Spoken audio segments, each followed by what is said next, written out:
طيب ركز معايا في احكام الاسره. الله عز وجل قال في كتابه الكريم: وقضى ربك الا تعبدوا الا اياه وبالوالدين احسانا اما يبلغن عندك الكبر احدهما او كلاهما فلا تقل لهما اف ولا تنهرهما وقل لهما قولا كريما واخفض لهما جناح الذل من الرحمه وقل رب ارحمهما كما ربياني صغيرا. يا ريت ابويا يبقى موجود دلوقتي وانا اقسم بالله اشيل الجزمه بتاعته فوق دماغي وامشي جنبه كده. الله يرحمه. يا ريت موجود ابويا الله يرحمه. تمام. فانت فين من الكلام ده؟ هتفوق من الغفله لما تلاقي ابوك مات. فجاه هتلاقي نفسك كده الراجل ده ضحك عليا وراح فين؟ والله العظيم ده انا كنت في وهم وما زلت في وهم. انا ابويا رحمه الله عليه ميت وانا رب اسره، وقسما بالله ما زلت في وهم لغايه النهارده. فين ابويا؟ ابويا راح مشوار وضحك عليا وما جاش. طب وانت عايز منه ايه يا عم؟ ده الراجل كبر وانت اساسا يعني هو وصلني ربنا يرحمه لبر الامان وساعدني وعمل معايا كل حاجه خير. ما شفتش اب في الدنيا كده وكان صاحبي قوي.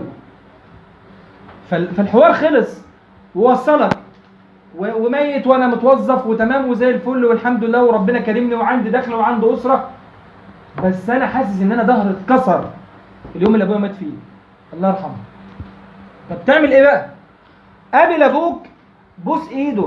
انت محروق تبوس ايد ابوك ليه؟ انا مش فاهم قسما بالله مش فاهم. يعني القصد ايه اللي هو ايه يعني؟ انت محروق تبوس ايده؟ لا بوس رجله. انا بتكلم بقسما بالله بكل مصداقيه. بوس رجل ابوك، بوس ايده، بوس دماغه، لانك لما هتفتقده هتزعل زي ما انا زعلت. لغايه النهارده وانا زعلان. هو راح فين؟ ضحك عليا. انا ابويا ضحك عليا ما كنتش لاقيه في حياتي. وصلت؟ فتعمل ايه؟ احترمه دلوقتي، لان انت النهارده مش بتحترمه وتقول ان هو حد كبير في السن، ده كبر وخرف، ده جيل قديم، ده ما همش فاهمين حاجه. والله العظيم هتدور على الجزمه بتاعته في البيت عشان تاخدها في حضنك. وقل لهما قولا كريما واخفض لهما جناح الذل من الرحمه. شوف الكلام. انما كل ما تقابلهم عمال تبكت فيهم، عمال تقرفهم، عمال تقول لهم انتوا ما بتجيبوليش، انا مش عايز زي الناس، انا ما باخدش زي زمايلي، انا مش عارف ايه. ارحم الناس شويه، الظروف اصلا طين. فاهدى، اهدى على اهلك شويه. مش انا اللي بقول لك كده؟ الله عز وجل هو اللي قال كده.